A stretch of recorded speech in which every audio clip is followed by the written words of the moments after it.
Welcome back to the Cold War Ray episode Yes.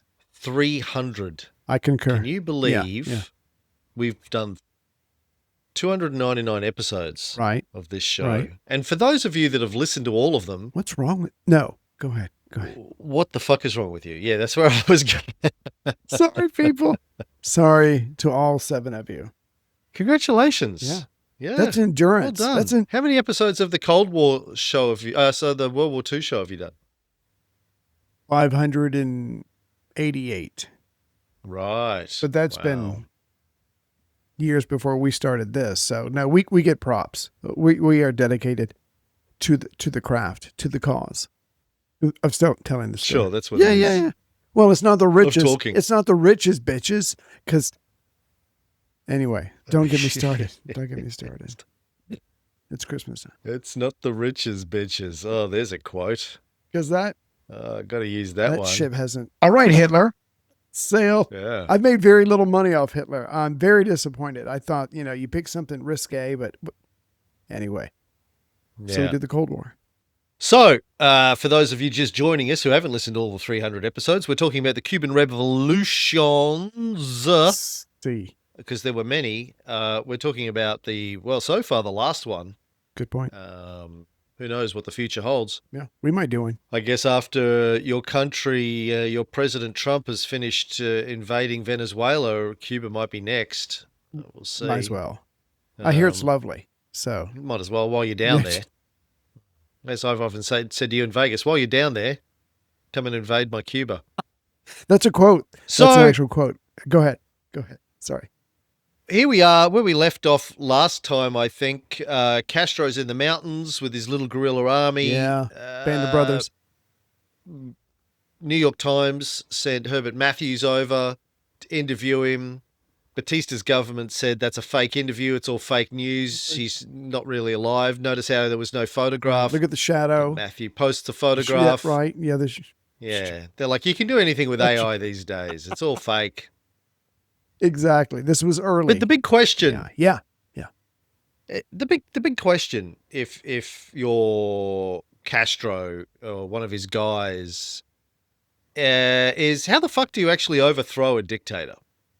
It's got to be about more than just shooting at soldiers in the jungle, right? How do you go from a handful of young lads, right, in the jungle shooting at a few soldiers to overthrowing an entire army?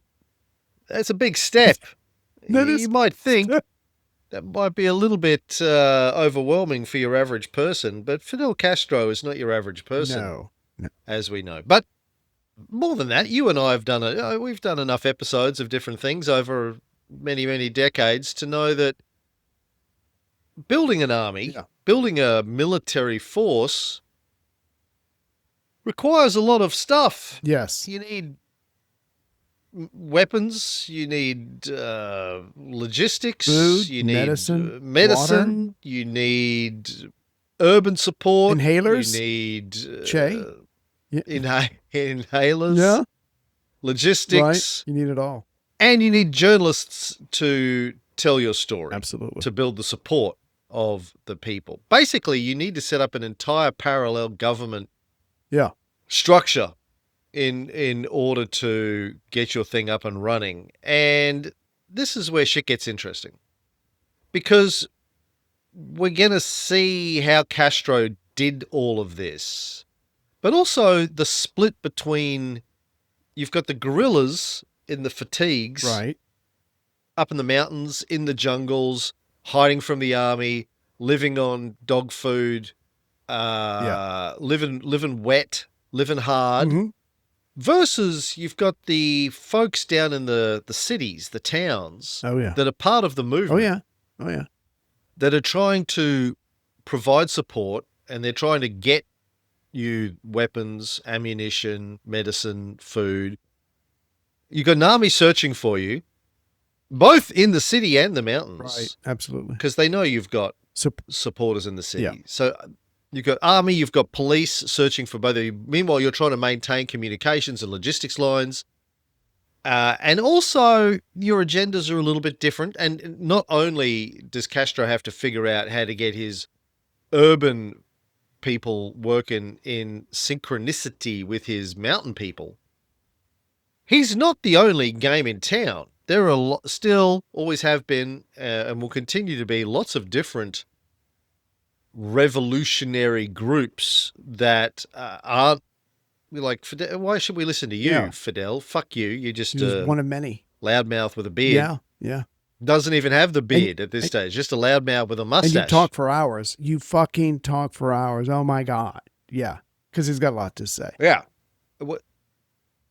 And, you know, we have to, the reason we've told all the backstory is so people understand that Fidel, A, was just one of a number of mouthy Cubans, and two, had two pretty well-known disasters already at this stage. Yeah. The Moncada Barracks disaster, and then the Grandma Landing disaster. If you're a rival rebel leader, right, you would say, well, why should we follow you? Who the fuck are you? Why should we roll ourselves in with you? You haven't had a lot of success. I think you're going to die any day. I'm not going down with you. So you keep doing what you're doing and I'll do what I'm doing. So he's joined in the mountains by some of the leaders of the urban resistance, and they sketch out their broader political strategy. Yeah. Can I just say, they're going to try and figure out, yeah. I was just thinking about what you said a second ago, but there's two things. Why should someone choose Castro and not one of the other organizations? Well, there's two things, I think, and how well known these are, whatever.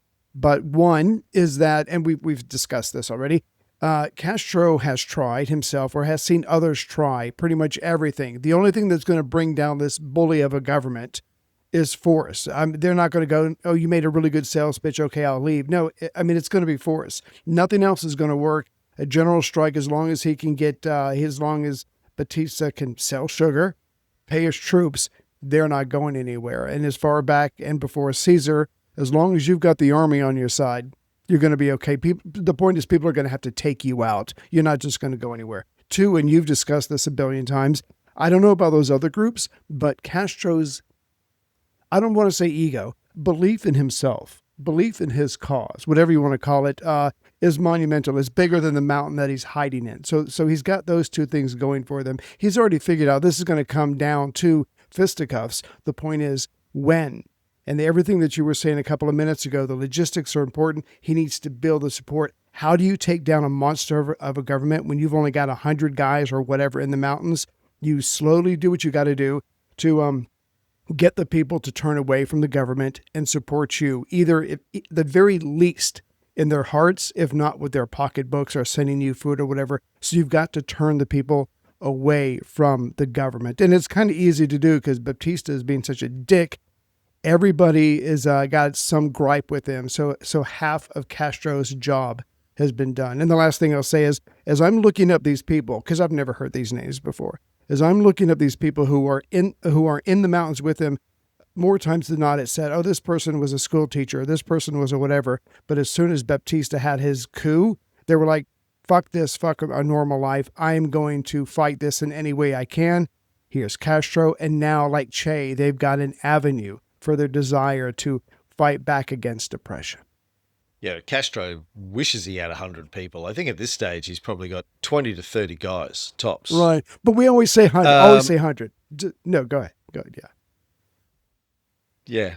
It's like big leaps in technology are always 5 years away. When are we going to have robots? 5 years. Well, it's like when are we going to have AGI? 5 years. How many listeners do we have? About 100. About 100. Yeah. It's not. Sorry. Go ahead. So he's trying to combine the troops in the mountains with the resistance force in the urban centers into a simultaneous, multi-pronged strategy. Yeah. And I know you're an expert on this kind of thing because you've been simultaneously pronged multiple times. I've seen the videos. Right. Well, as long as you very disturbing. As long as you pay, you get to see the video. By the way, yeah. Speaking of videos, I was watching one of your many World War II TikToks, and I saw a barn. You have a barn? Oh, the shed. A barn shed. It's literally a pre-made prefab thing, and a guy in a giant truck on a trailer put his truck in reverse, got up to 20 miles an hour backwards, and just right, because it's all hill. I live on a hill, you could probably tell, but we call it here a shed. But yes, it's for storing shit stuff. Sorry. I thought sex palace. Immediately what I thought. It's Ray's version of the island of Capri. Go ahead. It's a country sex palace. Go ahead. So they wanted to build what they call a civic resistance movement on a national scale, made up of workers, middle-class professionals, and the middle class largely have stayed out of this whole thing now.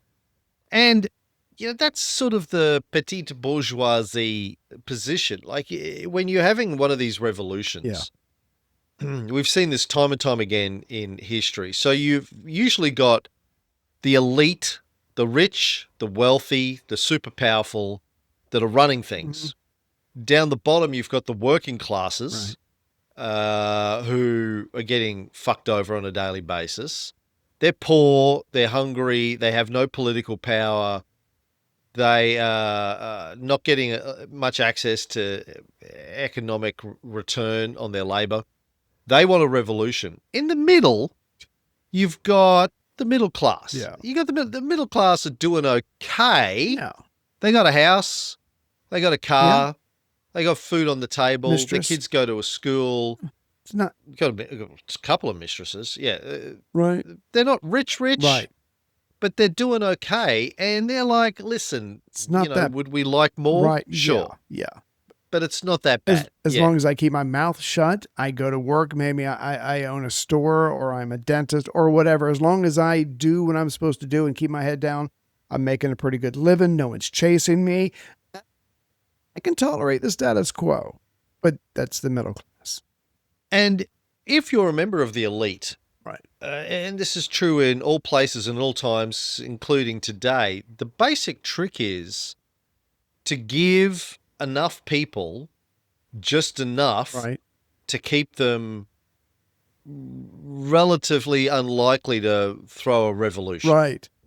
You want to keep as much of the shit as possible for yourself, right, but you just give them a little bit. You give taste. Them just enough, just a taste, right, so they feel like they don't want to give that up. It's not worth giving that up on the chance of getting more. It could get worse for them. Yeah. But for Castro, he needs these people. He needs enough of these people to be willing to risk losing it in order to have more. Now, of course, what you also find is that after a revolution, particularly a socialist revolution, right, a lot of those middle class aren't going to be happy with the way things pan out, particularly when, if you have a socialist government, they go, you know what? You don't need $500,000 a year. You could live just as well on $50,000, $60,000 a year. There are people starving. Yeah. We're going to take some of your shit. We're going to give it to them. And you're like, hold on a second. I didn't sign up for this. Or as Trump said, you don't need $30. Your child can be fine with $2 or $3. Well, who in the fuck are you to tell me? Anyway, no, but you're right. I mean, the people hear what they want to hear. And then when the revolution comes. Yeah, Mr. Gold Toilet. Thank you. They have to sacrifice like everybody else for the greater good. And it rubs the human experience the wrong way because we're used to, more is better. And of course, some of those people or their parents or their grandparents in this case end up after the revolution going to Miami. Right. And then bitching about Castro's regime for years ever since. Yeah. But first of all, let's talk about a little bit more about Castro's incredible media game. Okay. Because I think this guy understood propaganda probably better than anyone since Napoleon. Okay. He really, I think Julius Caesar understood propaganda when he was writing his commentaries to get back home. Right. I think Napoleon really understood propaganda very well in his era. Mm-hmm. Winston Churchill understood propaganda. how to give the speeches on the radio. Because I need the money. Yes. Yeah. And Castro really understood how to use the media very, very well. We talked about Herbert Matthews, New York Times.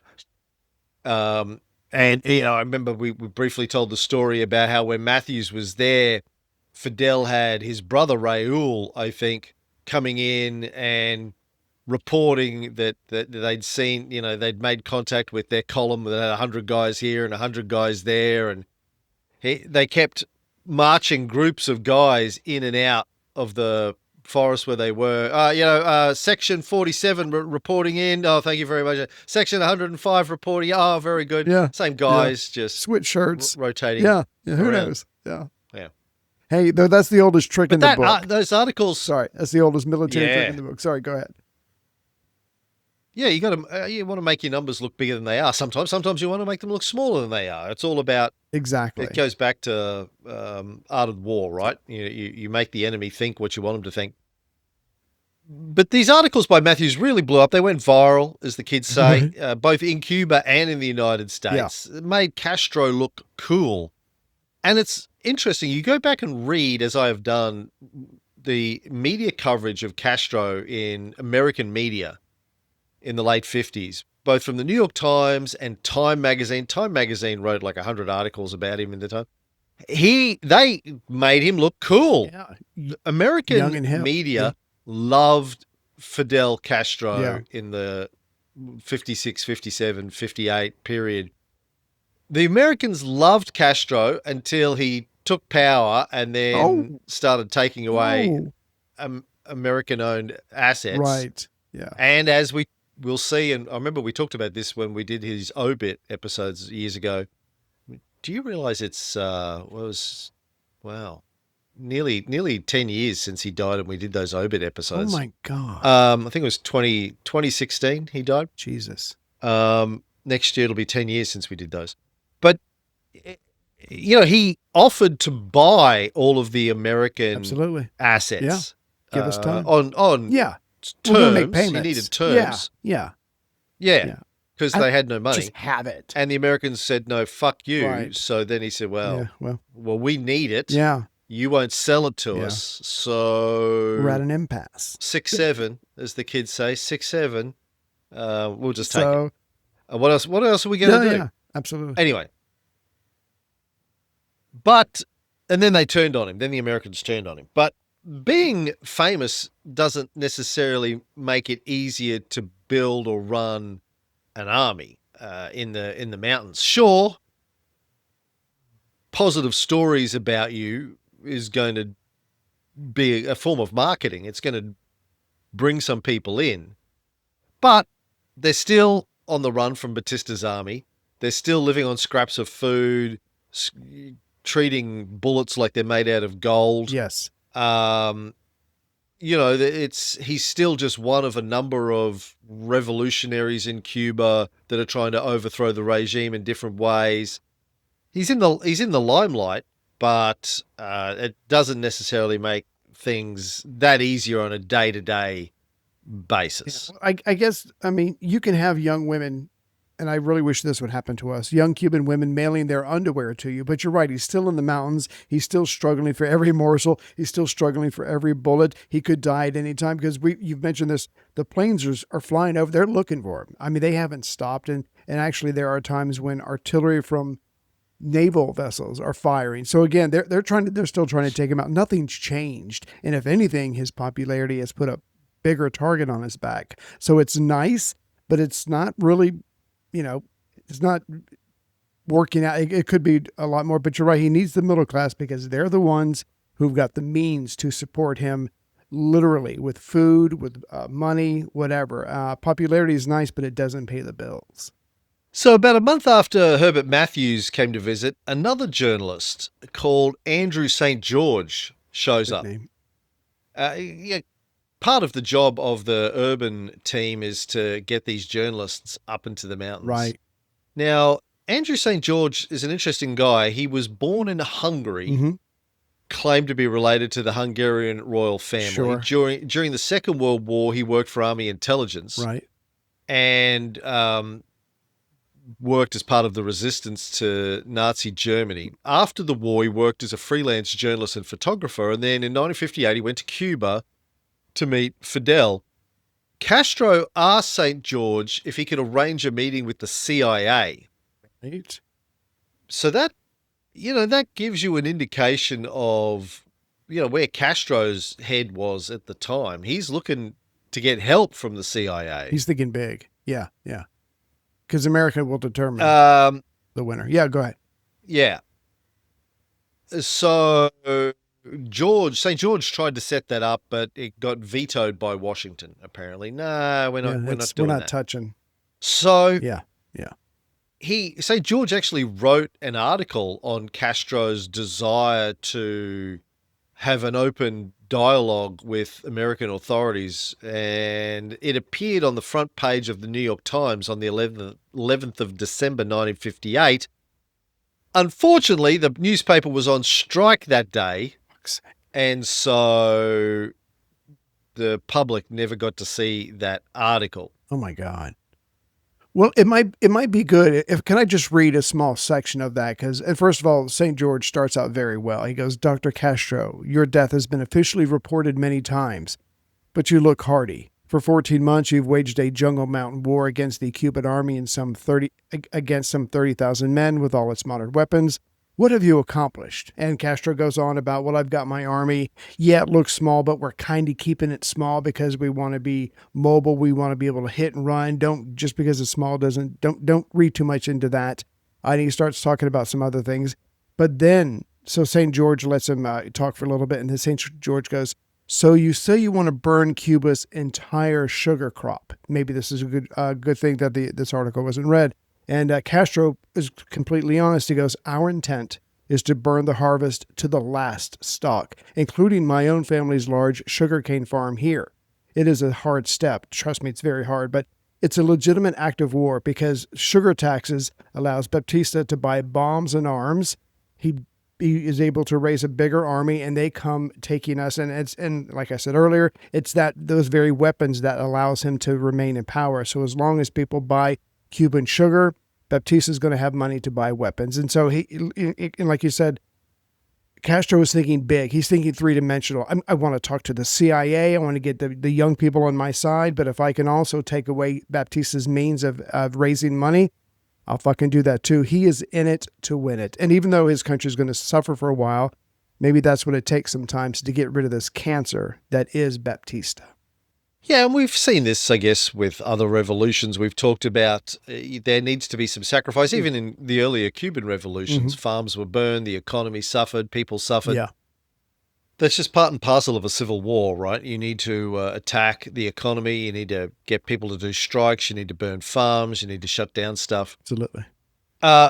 St. George, by the way, as we'll see later on in the series, he ends up flipping and after the revolution, starts writing anti-Castro articles, and admitted later in life that he was paid a ton of money by Henry Luce, the right-wing owner of Time magazine, right, to write a lot of negative articles about Castro. Right. And Che Guevara ended up convinced that he was working for the CIA to sort of turn public tide against them. And yeah, so he spent months with them up there, but it didn't turn out well for him and his relationship with them long term. He asked Castro if he was pro-communist. Castro said that's ridiculous. Yeah. But then in spring of 1957, CBS sent Robert Tabor and cameraman Wendell Hoffman to do a documentary. And this is where it gets a bit surreal. They filmed soldiers trekking up mountains, drinking water from tree branches, resting in hammocks. They show Celia Sánchez and Haiti Santa Maria, two women hiking alongside the men, letting Americans see that women are part of the revolution too. But here's the kicker. They interviewed 3 young Americans who had joined Castro's guerrillas. These kids are 15, 17, and 20 years old. Jesus. Sons of U.S. citizens stationed at the Guantanamo Naval Base. Right. And on camera, for an American audience, one of them explains they joined the revolution to do our part for the freedom of the world, really, is what he said. Well, I mean, American kids are brainwashed. America, and we're great. If your freedom is the greatest thing in the world, why would these kids not being fed that want to fight for freedom? So again, I mean, it's a product of our own environment. Yeah, but just the fact that there were American kids fighting for Cuba, fighting for Castro against Batista, who was supported by the Americans. Interesting. Wonder whatever happened to those guys. I'm sure they wrote books. Does this make, just a real quick question, having those three Americans, do you get the sense that this PBS, whatever it was, piece was sympathetic to Castro, or was it more just laying down the facts? Because I mean, I'm starting to think that the Americans watching this going, oh, what if those young American boys are doing this? Then maybe Castro's on the right side of history or something. It sounds like it's sympathetic towards the rebels. I wasn't able to track down a copy of it, but I imagine that a lot of this stuff is relatively neutral at this stage. Right. But anything that's portraying Castro in a neutral light is essentially a positive for Castro. It's as good as it gets. Right. Yeah. Right. Castro sat down with Tabor and spoke in English directly to the camera. Right. He said, "This is only the beginning. The last battle will be fought in the capital, you can be sure." Then they all sang the Cuban national anthem. And that aired across the United States in May of 1957. As I said earlier, Time magazine ran, it was 31 articles about Castro in 57 and 58. They call him a swashbuckling young lawyer, a well-to-do daredevil of 29, the strapping bearded leader of the Never Say Die band of anti-Batista rebels. That makes me want to join. Yeah, right. That's pretty stirring stuff. Yeah. Well, you got the beard. So I'm halfway. So, you're halfway there. Yeah. Exactly. But I got to keep it trimmed. I can't do the big bush. Anyway, we'll talk about that later. Even President Eisenhower's own brother referred to Castro as a symbol of a noble revolution. Wow. Okay. The president's brother. I mean, yeah, because it does, if you just go by Castro's words, and you kind of forget the communist things that's still sticking to him, it sounds good. I mean, it sounds like something that the average American will go, yeah, that sounds great. That sounds awesome. Who knows?